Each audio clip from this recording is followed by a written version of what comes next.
SEC의 만행이 점차 극에 달하고 있습니다. 가상화폐 시장 전체를 소나기에 쥐고 뒤흔들려고 하는 지금의 행태가 정말 안타까운 모습입니다.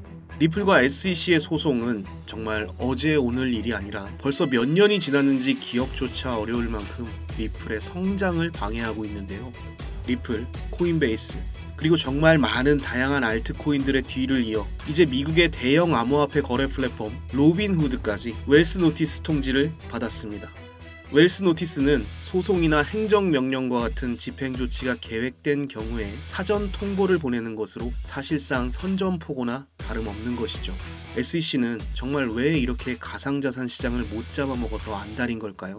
또 정말 흥미로운 건 SEC는 이제 이더리움도 증권이라면서 암호화폐 시장 전체를 상대로 싸움을 걸고 있습니다.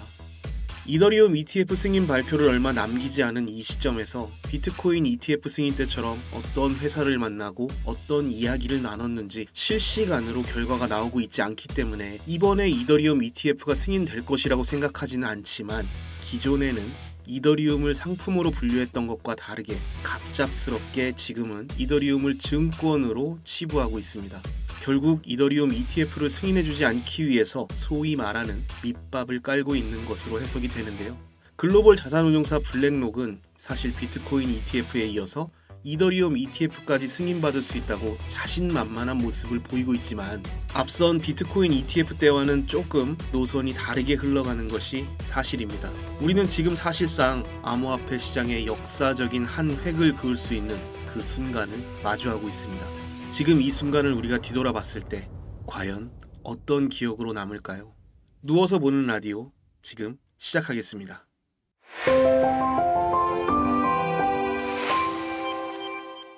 자, 여러분 다들 알고 계시는 것처럼 리플은 이미 증권이 아니라는 일부 승소 판결을 받아냈습니다. 물론 일부 승소라는 다소 아쉬운 타이틀이긴 하지만 그럼에도 SEC보다 유리한 고지를 점했다는 점은 변하지 않는 사실이고요. 사실 이 소송에서 정말 중요한 포인트가 되었던 흰먼 문서의 정체에 대해서 여러분 모두 이미 알고 계시겠지만 한 번만 더 짚어보고 넘어가겠습니다. SEC가 증권으로 판단할 때 가장 중요하게 보는 포인트는 바로 하위 테스트입니다.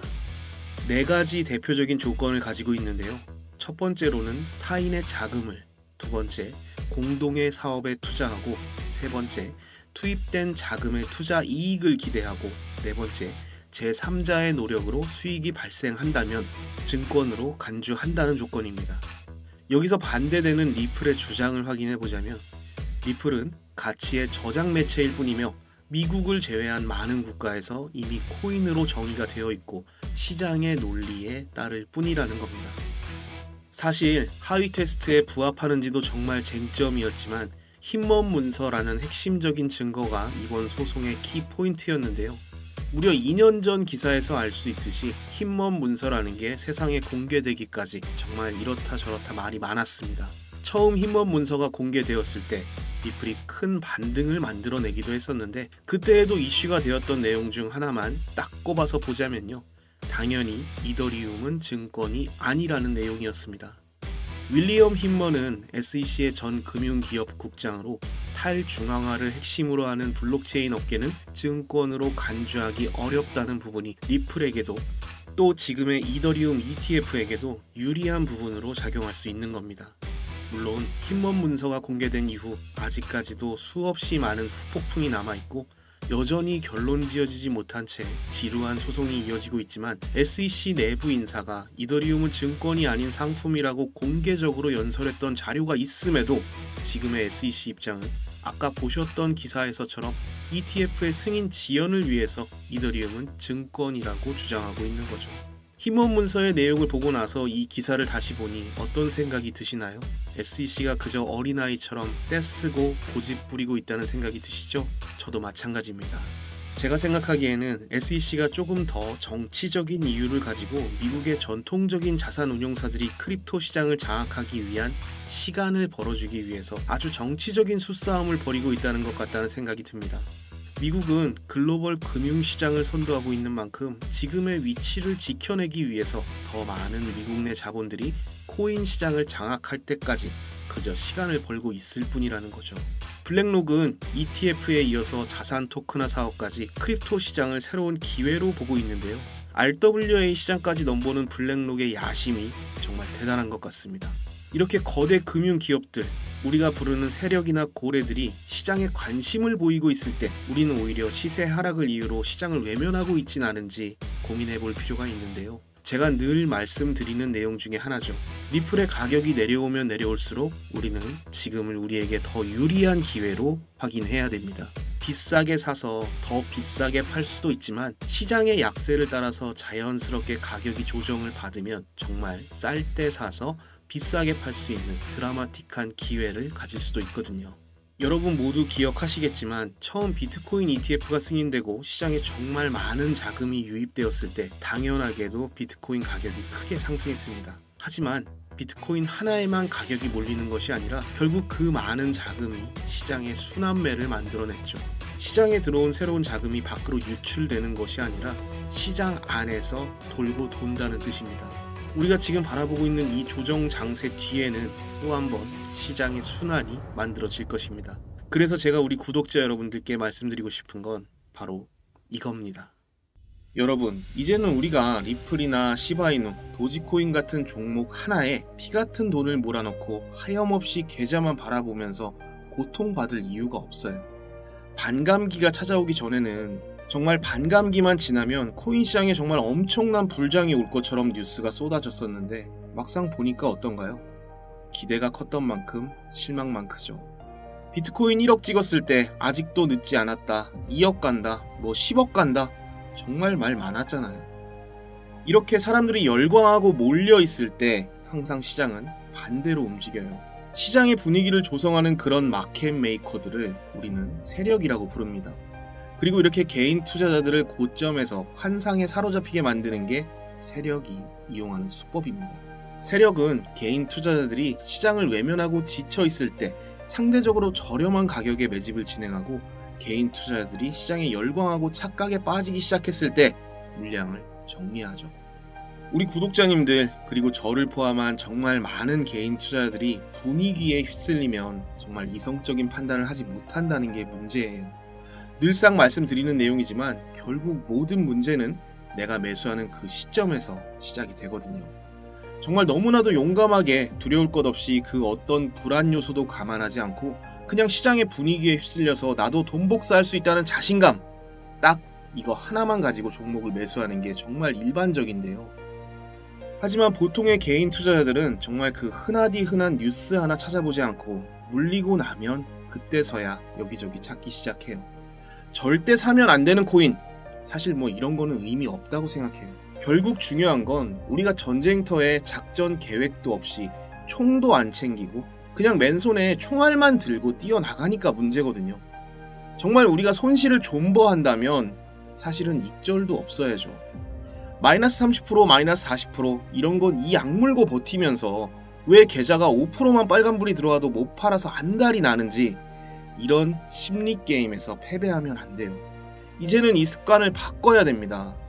결국 제가 말씀드리고 싶은 건 우리가 빠져나올 구멍 하나 정도는 만들어 두자는 거예요. 내가 정말 이 코인이 비전이 너무 좋아서 나는 정말 워렌 버핏처럼 10년이고 20년이고 내 자식한테 물려주는 한이 있어도 이 코인을 믿겠다. 이렇게 정말 끝까지 네가 이기나 내가 이기나 한번 해보자 이런 게 아니라면 내가 어느 정도까지만 딱 버텨보고 이 선을 넘어가면 정말 뒤도 안 돌아보고 정리해야겠다. 이런 마지노선 정도는 만들어 두었으면 좋겠어요. 이런 가격대를 선정하기가 힘드시면 제가 언제든지 얼마든지 도와드릴게요. 결국은 시장의 심리를 이해하고 유연하게 대처하는 경험이 너무 중요하거든요. 우리 구독자 여러분들께 정말로 제가 그동안 이 시장에서 어떻게 버텨왔고 앞으로 시장이 어떻게 변화할지 조금이나마 예측해서 우리가 같이 대응할 수 있게 도와드릴 거예요. 제가 요즘 환절기라서 병원에 가는 일이 좀 많아지고 있는데요. 병원에 가보면서 느끼는 건 비염이나 감기 환자가 정말 많더라고요. 계절의 변화라는 걸 누구나 체감하고 또 그 계절의 변화만큼 주기적으로 우리는 병원을 찾는 것 같았어요. 저도 매일 코인 시장을 바라보는 입장에서 문득 이런 생각이 들더라고요. 시장을 주도하는 어떤 테마가 있고 또 시장에 유행하는 어떤 패턴적인 변화가 찾아오는 순간이 꼭 있잖아요. 계절이 바뀌고 우리가 옷을 갈아입고 또 유행을 따라 어떤 패션이 유행을 하기도 하고 또 저처럼 감기가 걸려서 병원을 찾는 것처럼 시장도 계속해서 바뀌더라고요. 그래서 이 변화를 빨리 캐치하고 이 시장의 흐름에 발을 맞춰서 갈 수 있게끔 정말 많은 생각을 열어두고 조금 더 전략적으로 대응한다는 게 결국엔 정답인 것 같습니다. 시장은 늘 살아 움직이는 것처럼 사람들의 심리가 녹아들어서 계속 변화하기 때문에 이 트렌드를 놓치지 않도록 우리가 공부하는 게 참 중요한 것 같습니다. 우리가요, 정말 돈놀이, 도박을 하는 게 아니라면 이 코인에 대한 역사, 현재의 이슈, 앞으로의 일정과 비전, 이런 거 하나라도 찾아보고 공부하고 또 더 나아가서 크립토 시장 전체를 아주 깊게는 아니더라도 이 시장이 어떻게 움직이고 있는지 그 자체만이라도 공부를 해본다면 우리가 반드시 살아남을 수 있을 거라고 생각이 들어요. 우리가 가질 수 있는 기회는 정말 한정적이겠지만 여기서 만들어지는 경우의 수는 정말 무한대에 가깝기 때문에 우리가 머리를 맞대고 더 많은 생각을 모은다면 정답을 찾진 못할지라도 우리 구독자 여러분들과 함께 한다면 외롭지는 않겠죠. 여러분 혹시 자동차 좋아하세요? 저는 드라이브하는 걸 좋아해요. 뻥 뚫린 도로를 찾기가 참 어렵지만 노래를 들으면서 한가로이 드라이브하는 걸 참 좋아하는데요. 사실 이제는 자율주행이라는 정말 혁신적인 기술이 등장하면서 운전하는 재미는 조금 줄어들 수 있을 것 같아요. 세상은 참 빠르게 변하는 것 같습니다. 어릴 때 상상 속에서만 가능했던 우리가 얼굴을 보면서 전화통화도 하고요. 이제는 차가 알아서 운전을 해요. 완성차를 한 번도 만들어 본 적이 없던 테슬라가 지금 글로벌적인 열풍을 불러일으키는 데에는 혁신적인 기술 두 가지가 통해서인데요. 바로 전기 배터리와 자율주행이라는 소프트웨어 때문입니다. 최근 테슬라의 CEO 일론 머스크가 중국을 방문해서 완전 자율주행 출시에 대한 기대감만으로 시총이 무려 1000억 달러가 증가했습니다. 1000억 달러면 우리 돈으로 138조 정도 되는데요. 이런 엄청난 자금을 움직일 수 있는 퍼포먼스, 그리고 자율주행이라는 새로운 도전에 대한 기대감이 시장을 움직였다고 생각이 들어요. 일론 머스크가 우리 코인 시장에도 정말 도지파더로서 영향력이 강력한 사람이지만 사실 도지코인 개발에 직접적으로 참여하지는 않았어요. 일론 머스크는 우주를 향해서 로켓을 쏘고 전기차를 만들고 있는데 우리 코인 시장에는 도지코인을 빼고 일론 머스크나 자율주행과 관련된 코인이 없을까요? 있죠. 당연히 있습니다. 앞으로 저는 한 1, 2년 사이에 가장 폭발력 있는 상승을 보여줄 테마를 고르라면 당연하게도 이 자율주행이라는 테마와 빅데이터 그리고 AI 테마를 고를 건데요. 사실 제가 지금 말씀드린 이쪽 관련된 코인이 굉장히 많아요. 하지만 제가 자신있게 말씀드릴 수 있는 건 이 세계적인 영향력을 행사하는 인물이 이렇게 공들이고 있는 코인은 딱 하나뿐이라는 겁니다. 제가 예전에 정말 유료방 업자들한테 당한 게 너무 많아서 정말 밤에 잠도 못 자고 저 스스로를 원망 많이 했어요. 그래서 우리 구독자 여러분들은 저와 같은 고통의 시간을 겪지 않아도 되게끔 제가 정말 많은 시간을 들여서 찾아낸 이 코인 지금 바로 공개하겠습니다. 자, 여러분, 바로 이 종목이 자율주행 테마 그리고 AI 관련 테마가 결합된 코인입니다. 기사 뜨는 타이밍에 맞춰서 위쪽 매물대 개미 털어낸 모습 정말 완벽하죠. 거래량이 살아나기 시작한 부분도 딱 맞아요. 제가 아까 뭐라고 말씀드렸었죠? 세력은 개인 투자자들이 모두 지치고 외면했을 때 그때야 비로소 움직인다고 말씀드렸어요. 이제야 정말 바닥에서 움직임이 나타나고 있습니다. 제가 정말 우리 선배님들보다 오래 산 건 아니지만 저는 정말 제가 살아보니까 인생의 타이밍이라는 게 정말 너무 중요하더라고요. 우리가 딱 10초만 더 빨리 나왔으면 엘리베이터 놓치지 않았을 텐데 딱 1분만 더 빨리 나왔으면 지각 안 했을 텐데 하는 그런 타이밍들 있잖아요. 또 우리가 어제 이 종목을 샀었더라면 하는 그런 타이밍을 놓친 아쉬움들. 그래서 제가 오늘 영상에서 정확하게 말씀드리지만 이 종목이요, 앞으로 2000%에서 3000%는 충분히 가능성이 있다고 봐요. 지금 이 종목을 제가 영상에서 바로 말씀드리면 또 유료방 업자들이 제가 말씀드린 정보들을 가지고 나쁜 짓을 할 게 뻔하니까 우리 구독자 여러분들께만 비밀 영상으로 공개해 드릴 거예요. 일론 머스크가 집중하고 있는 테마와 함께하는 이 코인, 정말 단기적인 비전이 아니라 앞으로 시대의 흐름을 같이 이어갈 코인이라고 자신있게 말씀드릴 수 있어요. 자, 여러분 구독자 인증 방법 말씀드리겠습니다. 지금 영상 보시면서 메모 바로 해두세요. 010-3378-6658 010-3378-6658 이 번호로 구독자라고 문자를 남겨주시고 지금 보고 계신 영상의 휴대폰 번호 뒷자리 4자리 그리고 구독자라고 댓글을 달아주세요. 그럼 제가 우리 구독자분이라는 거 확인하고 비밀 영상 주소 보내드리겠습니다. 이 종목이 정말 단타로 치고 빠지는 종목이었다면 이렇게 여러분들께 말씀드리지도 않았을 거예요.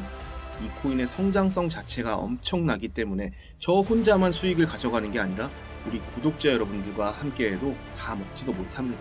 저를 믿으시라고 말씀드리는 게 아니에요. 제가 말씀드리는 이 종목이 올라가는지 안 올라가는지 한번 확인이라도 해보세요. 우리 구독자 여러분들 올해 찾아온 이 기회를 더 이상 놓치지 말아요. 저는 그럼 우리 구독자 여러분들께 설명해드릴 영상을 제작하고 있을게요. 비밀 영상에서 뵙겠습니다. 감사합니다.